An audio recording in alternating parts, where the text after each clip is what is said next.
ସେଦିନ ଥିଲା ଆଖିରେ ଲୁହ, କିନ୍ତୁ ଆଜି ମନରେ ଅସୁମାରି ଖୁସି।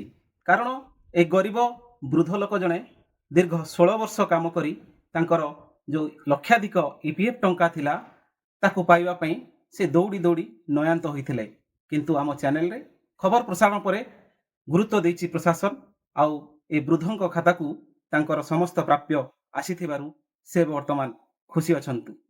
ନିଜର 16 ବର୍ଷର EPF ଟଙ୍କା ପାଇଁ ସେଦିନେ ଲୁହ ଝରାଉଥିଲେ, ହେଲେ ଆଜି ପରିବାରରେ ଖୁସିର ମାହୋଲ।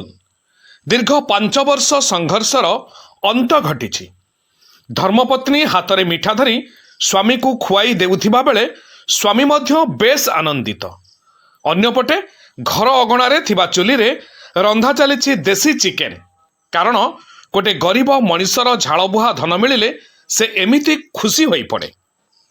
ହଁ ଦର୍ଶକ ବନ୍ଧୁ, ଆମେ କହୁଛୁ ଦାନଗଦି ବ୍ଲକ ଅନ୍ତର୍ଗତ କିଆଝର ପଞ୍ଚାୟତ ବୁରୁଡ଼ିସାହି ନିବାସୀ ବୃଦ୍ଧ ଶ୍ରମିକ ରାମଦାସ ଟୁଡୁଙ୍କ କଥା। ସୁକିନ୍ଦା କ୍ରୋମ ଜୋନର ଇସ୍ପାତ ଖଣିରେ ଜିସି ମହାନ୍ତ ଠିକାଦାରଙ୍କ ପାଖରେ ଦୀର୍ଘ 16 ବର୍ଷ ବୋଝେଇ ଶ୍ରମିକ ଭାବେ କାର୍ଯ୍ୟ କରି ଅବସର ନେଇଥିଲେ ସେ। ହେଲେ ତାଙ୍କ ଝାଳବୁହା ଧନରୁ ସଞ୍ଚିତ 1,70,000 ଟଙ୍କାର EPF ଟଙ୍କା ପାଇବା ପାଇଁ ସେ ବାରଦୁଆର ତେରପିଣ୍ଡା ହେଉଥିଲେ। ଦୀର୍ଘ 5 ବର୍ଷ କାଳ ଦୌଡ଼ି ଦୌଡ଼ି ଶେଷରେ ନିରାଶ ହୋଇଥିବା ବେଳେ ତାଙ୍କର ଏହି ଦୁଃଖରେ ସାମିଲ ହୋଇଥିଲା ମହାଗିରି ନ୍ୟୁଜ୍। ବୃଦ୍ଧଙ୍କ ଦୟନୀୟତାକୁ ଦେଖି ମୋ EPF ଟଙ୍କା ଦିଅ ସରକାର ଶୀର୍ଷକ ଖବର ପରିବେଷଣ କରିବା ସହ ଏନେଇ PFO ଇଣ୍ଡିଆ ଓ PMO ଇଣ୍ଡିଆର ଦୃଷ୍ଟି ଆକର୍ଷଣ କରିଥିଲା। ଆଉ ଖବର ପ୍ରସାରଣ ପରେ ତତ୍ପରତା ପ୍ରକାଶ କରିଥିଲା ବିଭାଗୀୟ ମନ୍ତ୍ରାଳୟ। କିଛିଦିନ ଭିତରେ ଭୁବନେଶ୍ୱର ଆଞ୍ଚଳିକ କାର୍ଯ୍ୟାଳୟରୁ କଲ୍ କରାଯାଇ ରାମଦାସଙ୍କୁ ଭୁବନେଶ୍ୱର ଡକାଯାଇ ଆବଶ୍ୟକୀୟ ଦସ୍ତାବିଜ ଗ୍ରହଣ କରିଥିଲା ବିଭାଗ। ଆଉ ଏହାର କିଛିଦିନ ମଧ୍ୟରେ ରାମଦାସଙ୍କ ବନ୍ଦ ଥିବା EPF ଖାତା ସଚଳ ହୋଇଥିଲା। ପରେ ଶ୍ରୀ ଟୁଡୁ ନିଜ EPF ଟଙ୍କା ଉଠାଣ ପାଇଁ ଆବେଦନ କରିଥିଲେ।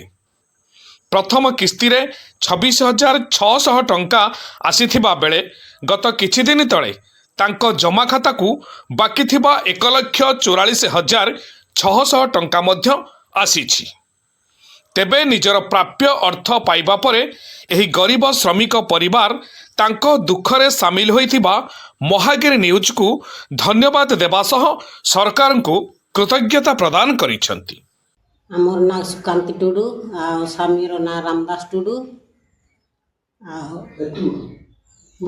ଗାଁ ତ ବୁରୁଡ଼ିସାହି। EPF ପଇସା ପାଇଁ ସିଏ ଦୌଡ଼ୁଥିଲ 5 ବର୍ଷ ସିଏ କାମ କରୁଥିଲ ଖୁଣିରେ। ତାପରେ ଏନା ପାଇଲୁ ଯେ ପଇସା ଏନା ଖୁସି ହେଲା। ଏନା ମହାଗିରି ଇଜରେ ଆମେ ଦେଇଥିନୁ, ନିଜରେ ଦେଇଥିନୁ ଆଗରେ ଏନା ପାଇନୁ, ବହୁତ ଖୁସି ହେଲୁ। ଆମେ ଗରିବ ଲୋକକୁ ଆମେ ନ୍ୟୁ ଇୟର୍ରେ ଛାଡ଼ିଦେଲୁ ବୋଲି ଆମେ ପାଇନୁ। ବହୁତ ଥର ଯାଇଥିଲୁ, 15-16 ଥର ଏନା ପାଇନୁ। ଏନା ଖୁସି ହେନୁ। ଗରିବ ଲୋକକୁ ଆମେ ଧନ୍ୟବାଦ ଦେଉଛନ୍ତି। ମୁଁ ଆଜ୍ଞା PF ଟଙ୍କା ପାଇଁ 5 ବର୍ଷ ଆଜ୍ଞା ଦୌଡ଼ିଲି PF ଅଫିସ୍, ତଥାପି ଆଜ୍ଞା ମୋତେ ପଇସା ମିଳିଲାନି। ତେଣୁକରି ଆଜ୍ଞା ଉପାୟ କିଛି ଦେଖାଗଲା ନାହିଁ। ଶେଷରେ ମୁଁ ମହାଗିରି ନ୍ୟୁଜ୍ ପାଖକୁ ଗଲି। ଏ ନ୍ୟୁଜ୍ରେ ଦେଲା ପରେ ଗୋଟେ ମାସ ଭିତରେ ଏ PF ଟଙ୍କାଟା ଆଜ୍ଞା ମୋ ଖାତାକୁ ଆସିଲା 1,71,000। ତେଣୁ ମୁଁ ଆଜ୍ଞା ବହୁତ ଖୁସିରେ ଅଛି। ଆଉ ମହାଗିରି ନ୍ୟୁଜ୍କୁ ଚ୍ୟାନେଲ୍କୁ ମୁଁ ଧନ୍ୟବାଦ ଦେଉଛି ଏବଂ ଏ ସରକାରକୁ ମୁଁ ଆନ୍ତରିକତା ଜ୍ଞାପନ କରୁଛି ଯେ ଏ ଟଙ୍କା ମୁଁ ପାଇବାରୁ ମୁଁ ବର୍ତ୍ତମାନ ବହୁତ ସୁଖ ଶାନ୍ତିରେ ଅଛି। ଅମକାରୁ ଅବତାର ଅଲିଙ୍କ ରିପୋର୍ଟ, ମହାଗିରି ନ୍ୟୁଜ୍।